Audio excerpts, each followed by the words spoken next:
We got a three-headed monster here to talk some NBA because last night got a little weird, got a little wild. Let's go. DraftKings Contributors Matt Meiselman. We got Rotowire's Whalen and Four Seasons podcast host Ryan Magdziarz, all here for a little NBA shoot-around.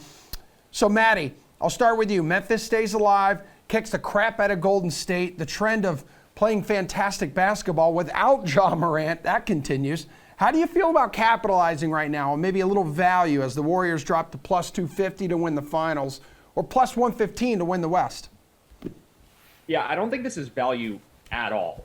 Like, I really think that this line is still totally just detached from where it should be. And it has a lot to do with the Warriors' opponents, why I think this. So basically, the Warriors were a distant second behind the Suns in terms of betting odds for most of the season. And the only thing that's changed since then is that Devin Booker got injured and then came back. So it's a wash at this point. But the Warriors looking good has been more about playing the Denver Nuggets, who are not a great team, and then playing the Grizzlies, who, despite having a banged-up Desmond Bane and now not having Ja Morant, and also playing a few games without Steven Adams, they've still had to, basically be life and death in most of these games. And anyone who's watched these games, I think, with the exception of last night, can tell that this is more about the Warriors struggling than the Grizzlies playing well. We've seen open shots that have been missed. We've just seen the Warriors play bad defense. So I don't think anything's happened to show that the Warriors are a better team than the Suns. Actually, when I think when all of us went to sleep last night, the Warriors were favored over the Suns. They were minus 105 to win the Western Conference. That line has started to move, and we're seeing the Suns at minus 115. If this is the conference finals matchup, I think we see the Suns get above minus 150, maybe even up to minus 200. And I kind of think this market is just broken right now. So the long answer is no, I don't really want it. I have no interest in the Warriors right now. All right, Nick, Morant's unlikely to play the rest of the season, or the rest of the series, rather. Could be the season as well. Grizzlies 21-6 without him now this year. What do you think about Memphis here making a 3-1 comeback? We've seen Golden State obviously lose a 3-1 lead before in the finals 2016 against LeBron and the Cavs. You can get plus 700 Memphis to win this series right now in the DK Sportsbook.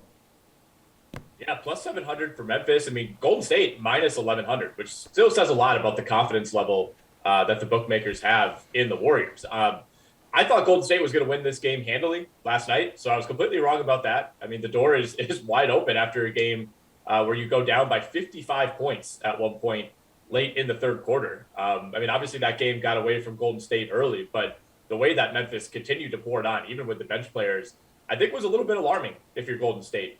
Chances are, I think the Warriors do win one out of the next two games here. I would be very surprised if they end up blowing this series. That would be really an all-time shock. But I like a lot of what Matt said. It does feel like the betting markets, especially the futures markets, shifted once Devin Booker went down and once that Suns-Pelican series became a little bit more competitive than people thought.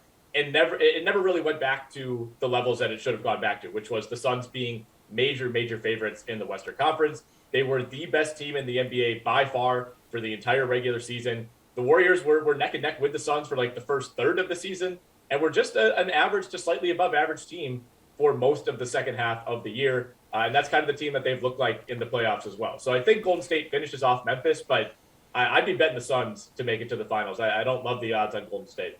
All right, Ryan, I mean, Memphis received contributions from up and down its roster. 7 players finished the win, having scored in double figures. But is this all part of Golden State's master plan, wanting to close out the series at home? I don't know if that is necessarily part of the plan. I think they want and need rest when they can get it, which would be winning last night. But I've seen a trend to where in these playoffs, your leaders, your best players on the team, your whole team follows that leader. So like this last game that the Sixers played, Embiid didn't really show up. Harden, I would not say is a leader on that team by any means, especially when it comes to impact on winning. But if Embiid doesn't show up, then why would anybody else show up? Same thing with this Warriors last night. Okay, Steph, Draymond, they're not really showing up. They're making mental mistakes. They're turning the ball over. They're not shooting well. Clay, he didn't show up. So why would anybody else show up? So that's why you saw Memphis go up to a 55-point lead. It didn't look like the Warriors were motivated. Some of those veteran teams kind of are able to turn on the switch. We've seen LeBron do that his whole career. I think Steph, Clay, Draymond have rings, knows what it takes, aren't freaking out about this loss, and are kind of, in a way, playoff coasting to where, yeah, okay, they now realize this game goes back to San Francisco. Now it's time to turn it on. Now it's time to win Game 6. Yeah, I mean, the Grizzlies have been the better team on the court for a majority of this series, too. That includes 2 games without Ja. Like, if he makes that layup at the end of Game 1 and then, like, Brooks doesn't play like crap in Game 4, I mean, they closed that series out last night. It's kind of crazy when you think big picture about it. But then over in the East here, Nick, Milwaukee's 14-point comeback win over Boston in Game 5, that was defined by 10 seconds of Drew Holiday's defensive heroics. It was absolutely impressive. How did the Celtics come back from this, man? I mean, their heart was just pulled out of their chest. You're a Celtics guy, right? You tell me. I mean, I don't know. It kind of felt the same way when the Bucks dropped, the previous game, Game 4. I don't think it was quite as heartbreaking, but it felt like they controlled it. They were up, I think, double digits at the end of the third quarter, and you're starting to look ahead, and all of a sudden, what you think is a win turns into a loss, and it's really hard to come back from that. And I was worried about how Milwaukee would react in this game, and they battled back. They got the win.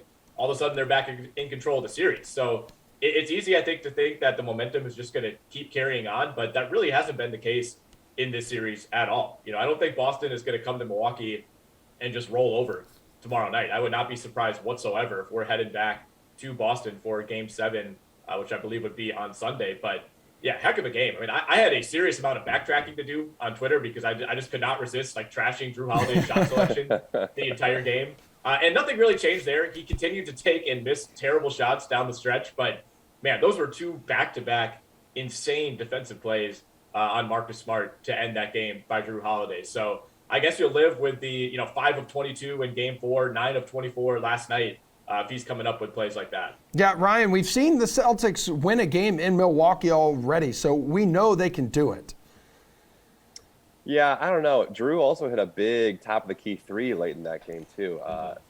Historically hasn't shot great, but, yeah, the last 15 seconds of Drew was unreal. And for a guy that doesn't have a horse in the race, I'm excited to hear what Matt says about this, but the one thing that came to mind was championship DNA. The Bucks handled adversity, so much adversity in that game. They withstood the runs, and they won it all last year, and that taught a lot of those players a lot about themselves, a lot about what it takes to win these types of games. I don't think a team that doesn't have a championship in the past or doesn't have movement in those big games to react the way they reacted. So hats off to the Bucks. That was unreal. Matty, this is your team, dude. C's got sloppy and complacent there, man. Yeah, I said a lot about Suns Warriors. Can I just sit here and cry for 30 seconds? Yeah, go ahead. That's good TV. Oh, man. It was just really frustrating to watch the end of that. But I think both of these teams are more than capable of winning the championship this year. And I wasn't as optimistic about this series as maybe some other people, in large part because I don't think Chris Middleton matters as much as it's been made out to be, because Giannis is a top 3 player in the NBA. And I think Drew Holiday is clearly the number 2 on this team. Without Middleton, those two have to do more, but they're certainly capable of it. So the Bucks are still a great team without Middleton. The Celtics are a great team. And the Celtics did come back from massive deficits in both Game 3 and Game 4. They didn't end up winning Game 3, but they were down double digits in the fourth quarter in both of those. So I think both of these teams have proven they're capable of bouncing back from just about anything. I mean, the Celtics bounced back from essentially being out of the playoffs at the midpoint in the year. So the Bucks, of course, have the edge right now. I think they deserve to be the favorites in the Eastern Conference. Obviously deserve to be the favorites in this series with the 3-2 lead. But it's not over. It's basically going to be a coin flip Game 6, and if the Celtics are lucky enough to win that, then they'll have the edge in Game 7. All right, so Bucks minus 240 to win the series. Boston Celtics can get plus 200 odds on them right now on the DK Sportsbook to win this thing in 7 games. Let's go to tonight, though, here, guys. We saw a lot of role players really get involved last night in those 2 games. We know the stars are going to ball out tonight. Luka's going to need to play well for the Mavs to stay in it. I mean, same for Harden and Embiid. Harden's just disappeared minus 1 game, really. So we should expect some fantasy points from the top price guys, yes. Who's the value play, though, in DFS tonight, Matty? There aren't many. Pricing has been really efficient for this whole round, basically. The people that are the popular plays in the low to mid price range are guys that, on a normal slate, no one would have played. $6,000 or whatever for Jalen Brunson. on a slate in the regular season, like that wouldn't be that exciting. Now it's just so thin that like people are gravitating there. So there is one situation I'm keeping an eye on, and that's the Sixers where Matisse Thybulle is questionable. And I think Paul Reed could actually wind up getting extra run in this game. So if the game gets weird, like Embiid gets re-injured or there's a blowout or foul trouble or anything like that, Reed picks up the minutes in that scenario. But we also saw a brief stint where Reed played alongside Joel Embiid last game. And then if Thybulle's out, we also have George Niang just looking terrible in this series. I think it makes sense for Doc Rivers to go to a little more of Paul Reed with Thybulle playing hurt, Niang playing hurt. Reed at the 4 next to Embiid will help on the defensive end. So I could see Paul Reed playing 20-plus minutes, even in a close game with Embiid on the floor. It's a bit of a reach, like I'll admit that, because there just isn't much in terms of value right now. But I think that Paul Reed has a good amount of upside for this game. Okay, Nick, which role player is going to make the difference tonight? Yeah, I feel the same way about the pricing that Matt mentioned. So good job, Emerson, setting all the prices for the slate tonight. I think everything is pretty much spot on. But there's a group of guys kind of in the mid 4,000s that I'm keeping an eye on, and that's like Spencer Dinwiddie's at 4,600, Cam Johnson at 4,500, Gabe Vincent at 4,400. All those guys have been very much up and down in this series. I mean, Gabe Vincent has basically been a non-factor when Kyle Lowry is playing, but Kyle Lowry's not playing in this game. He should start again at point guard. So I'm pretty comfortable rolling with Gabe Vincent at 4,400. Cam Johnson, 4,500, a guy that's pretty much three-point reliant, but, Jay Crowder might be a little banged up in this game, maybe some more minutes funnel to Cam Johnson. And then Spencer Dinwiddie, feast or famine, right? I mean, you're either going to get like 30 DraftKings points or like 7 DraftKings points. So you kind of have to live with that possibility, but if that's your style, I think he's someone to consider. Okay, Ryan, hook me up here, man. So as far as Sportsbook goes, I wouldn't consider this guy a value play, but Tyrese Maxey is a guy that at home Philly loves. He's 6,400 tonight, so again, mid-tier. But who knows if Harden's going to care about winning. So Maxey is the guy, I think, I would even go as far as to say he might be the second option for Philly tonight in a pivotal game to keep them alive. But after the 2 losses that Phoenix suffered in Dallas, they came out and said, hey, we're going to make some adjustments. So Shamet got 19 minutes last game, and he's 3,500.